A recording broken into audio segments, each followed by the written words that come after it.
It's more than a hobby. Yeah. You know, on the back of these little cards I have, my little business cards, I put photography as an act of life. And it can be like breathing, sleeping, closing your eyes, whatever.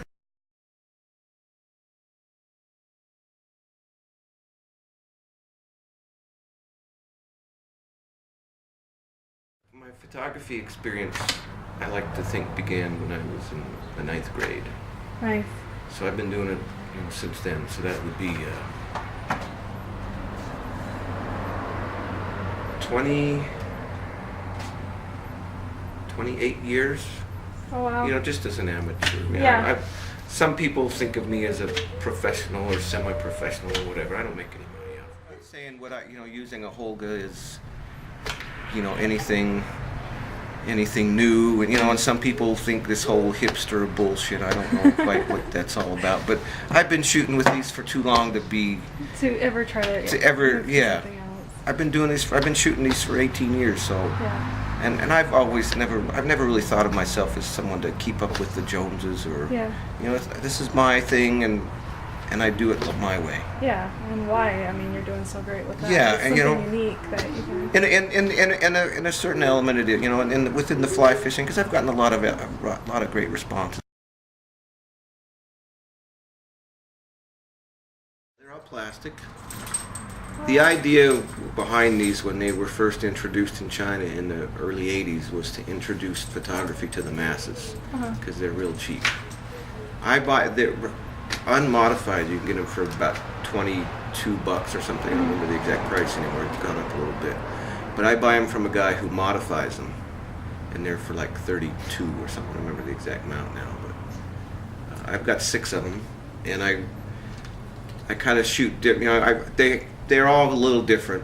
That one, the one with the flames and the duct tape, that's my main one. But that one, the red one there, I shoot color slide film in, and I have a yellow one that I shoot color print in. I have a green one that I kind of do a couple of different things in, but I primarily put slower, like plus X in, and then I have a blue one that I call my macro Holga. I don't know what you know about a regular or more conventional film camera. They've got that mechanism where you have to advance it. Yeah. Well, these.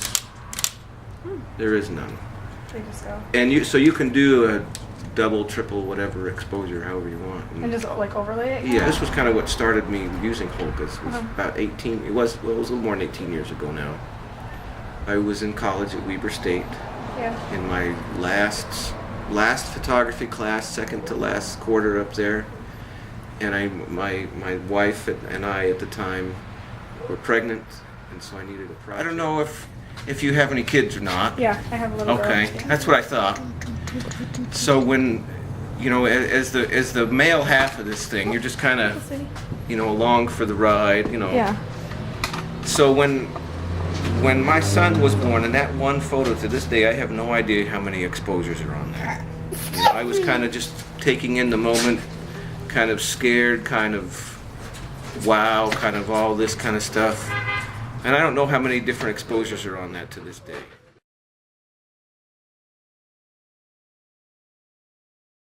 That photo there, for me, kind of visually represents, the moments leading up to it, the moment, and maybe a moment or two after. It's kind of a serendipitous thing, but, I've been using these things now for 18 years, so I have a pretty good idea of what to do with them. This is what I know, this is what I enjoy. I like the simplicity of them. I like the challenge of making interesting photos. Fly Rod and Reel, probably the most widely known fly fishing magazine in the entire world. And I want to thank you, Bob White, who did the article. It's probably the best thing that's ever been said about me and my photography. And it was just an interview in the magazine, and why part of why I do this with this fly fishing stuff with the Holga, like the article says, the headline, these are new photographs, but they kind of have this antique timelessness to because that's one thing. That's another reason why I like to do the fly fishing stuff, because being on the river and fishing, it's a very timeless thing. I mean, you're just out there on the river, and the river washes away all your troubles, and you just forget it all. And even though there's these pictures are taken in 2012, 2011, whatever. They kind of do have that timeless quality to them, and I think that's something that a lot of people appreciate, that especially those that have been fishing for a long time.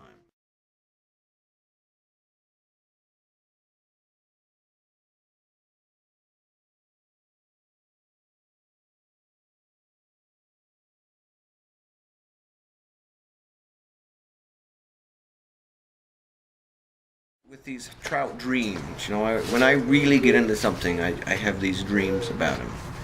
Those few. I only have a few of them right now. These double exposures. Yeah.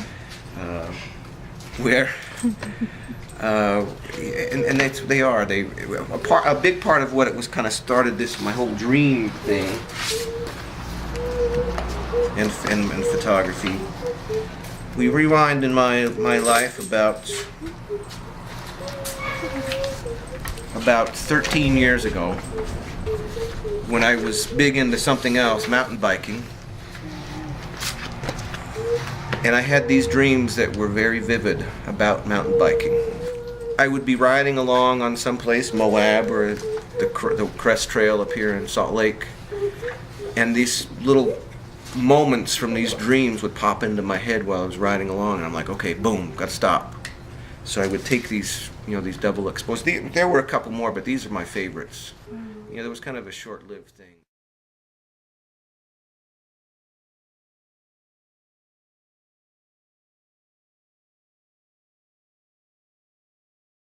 A lot of your photography is in black and white. Mm-hmm. What effect does this add to your photos? Well, with my fishing stuff, it kind of adds that antique-y, timelessness quality. I mean, people today, we all wear these bright colors and whatnot, but, like in the article there in Fly Rod and Reel, that was kind of the one thing that, that Bob White, the author, wrote about it, said about it, was he really liked that timelessness, retrospective, antique quality to it. And again, back to the dreaminess of it, there's a little bit of that too. I mean, I don't know about your dreams. Most of mine are generally in black and white. We have some in color sometimes. Yeah. So it adds to that too. Yeah. And the square format, another part of the antique quality to it, so to speak. Black and white, makes you, focus on, just what the photographer's trying to say. There aren't all these other weird things that color can do, and all these other little statements and whatnot. Yeah. That color can do. It's just the photo itself. Yeah, just the time, the moment, the photo. That kind of stuff. Yeah. My photography's changed so much. Yeah. I love digital, but I don't know. To me, I love that intimacy of film. Mm-hmm. It's a tangible thing, because that's what photography really is. It's something, it's a print you can hold. It's a slide or a strip of film you can look at. Yeah. That's just, you don't get that with digital. Uh-uh. It's still photography, and it's, when digital did, what photography now, what, it did for, what George Eastman did back in the 1880s. Mm-hmm. Brought a lot of people to photography. Mm-hmm. But to film, I'm just all about film. All about film. All about it.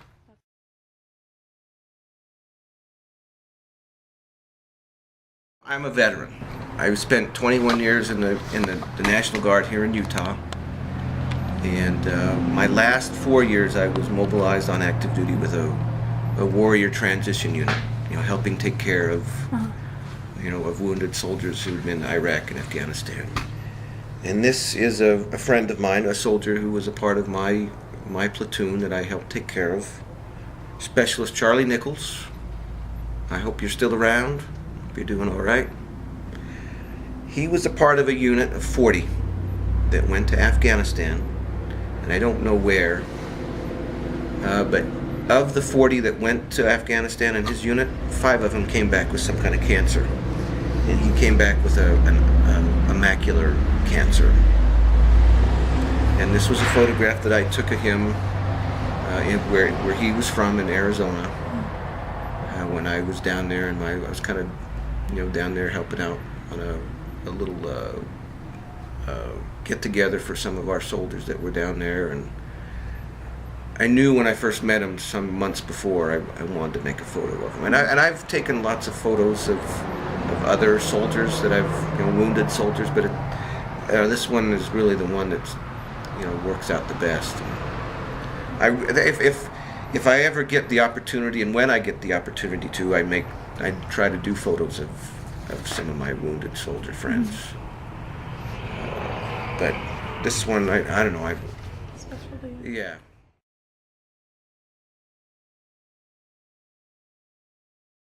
My mom died back in May of 2011, and she's a veteran herself, and very patriotic person.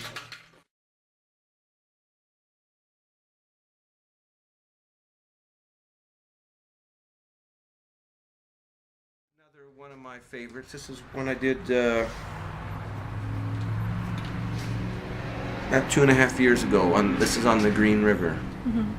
I was floating the Green River with a friend of mine, and we were just in this one little section of the river where the light is just so magical. And I saw the reflection of the canyon up there and in the ore, and I'm like, wait a second, I got a picture of this. Got to make a picture. One of the things I love about Holgas is they're very versatile. Generally they're square format, 120 film, but this is what you get when you put 35 millimeter film in them.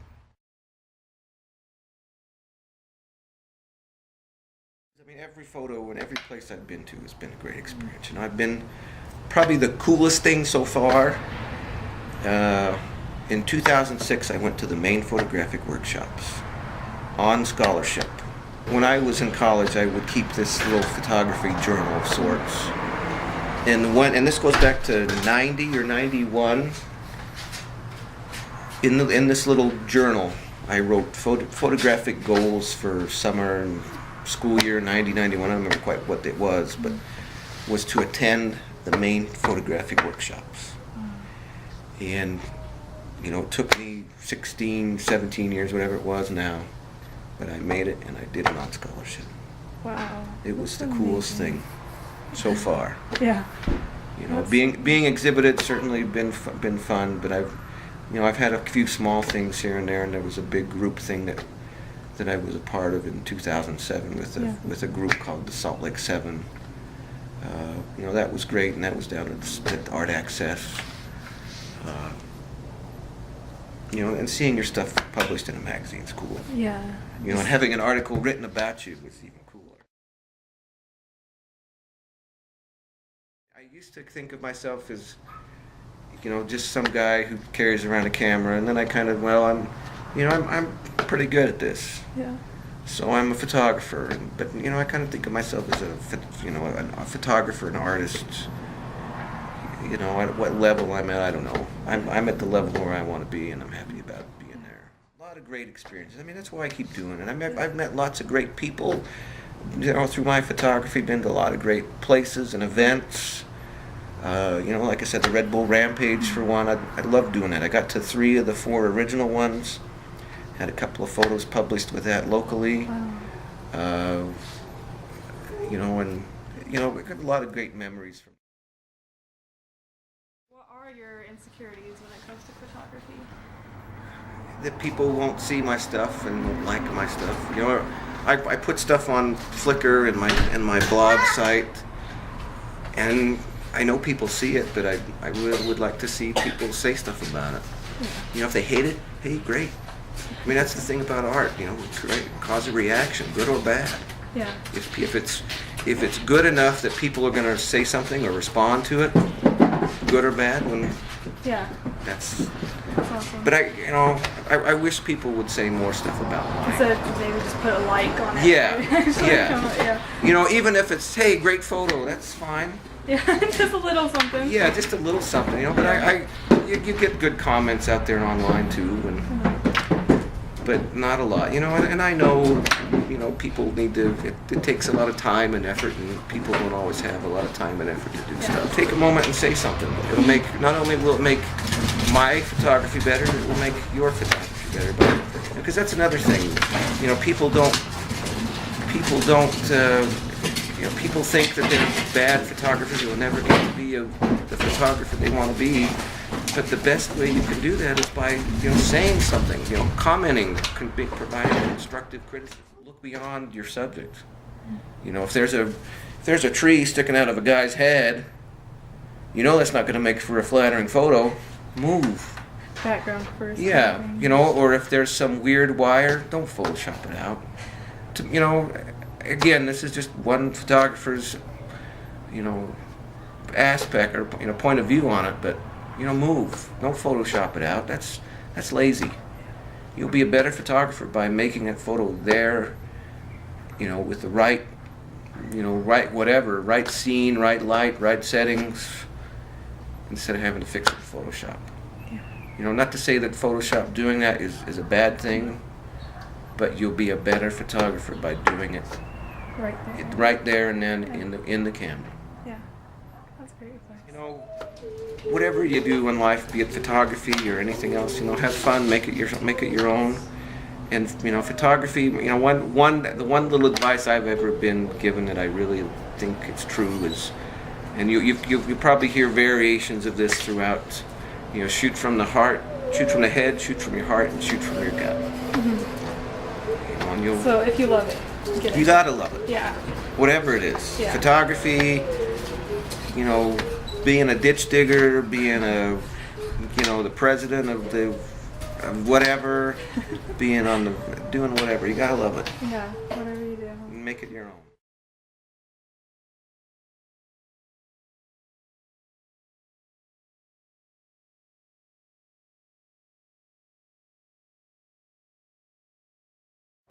Hey, let me call you back in a few. I'm finishing up this interview. Okay, love you. Bye. I need to look at me. You need to look at you? Yeah. Okay, how about after I'm done talking to your dad? We'll do that, okay? At the end. What are you doing, silly? What do you think this is, Hollywood? You see yourself? You see Daddy waving? Say hi. Say hi. Yes, okay, silly. Okay, I'll give you another turn after you Can play, I do okay? it? Okay? You want to do it? If you can stay behind. Let's go in the car. No. Why don't you go play up on the swing, okay? Is that your mama? No, that's not my mama. That's your mama. That's my wife. Your mama. Well, let's pull your... Is that you? No. Yeah, you know Jim. Remember Jim? Yeah. Yeah.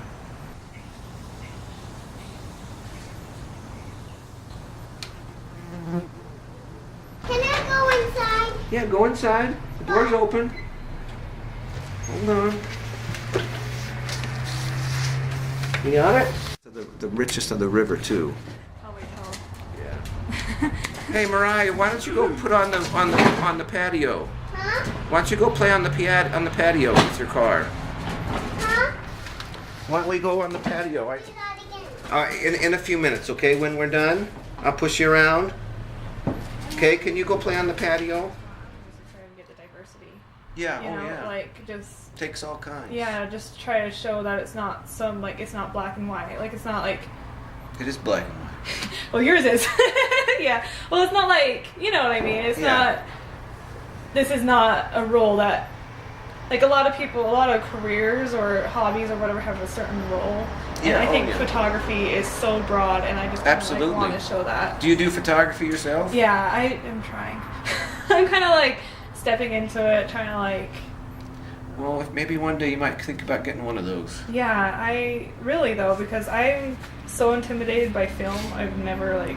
My uncle's trying to get me into film because he does film as well. What's your uncle's name? Mitchell Issel. Mitch Issel, okay. Yeah, he is like a film. Like, that's all he does. Yep. And he's like, you should do film, like digital. This and Well, that. for what it's worth, I mean, when I first started, this goes back, I think 29 years or 28 years now. Ansel Adams had, he had just died. This goes back to '86, and that's when I first read his autobiography. And I've always maintained this with photography. He this quote, because there was a period in his life he was either do photography or be a concert pianist, because he was that good. Yeah. So he did a lot of things where he equated one with the other. Yeah. So there's this quote in his autobiography, and I'm not musical, so I may get it wrong, but he basically said something to the effect of, you have to learn your chords before you can play your scales. Meaning, and he made a photography connection. So, you got to know what film will do, in order to make really good pictures. Mm-hmm. Yeah, because that's just like the basic form. Even if it's just black and white. Yeah. But I want to like. You should. My whole blog, my blog name is Insecure Photographer. Uh-huh. And I'm kind of like showing like my insecurities, because like I'm a very private person, and like people see my photos, they're like, oh, they're so good, whatever, you should make a career out of it. But like I'm not at that point where I. Well, you're just learning though. Yeah, I'm just barely, and like I don't understand like the whole. Like, I understand the settings, like f-stop, like aperture, those things, but I've been trying, but I don't understand how they correlate together. And so my worst enemy right now is lighting.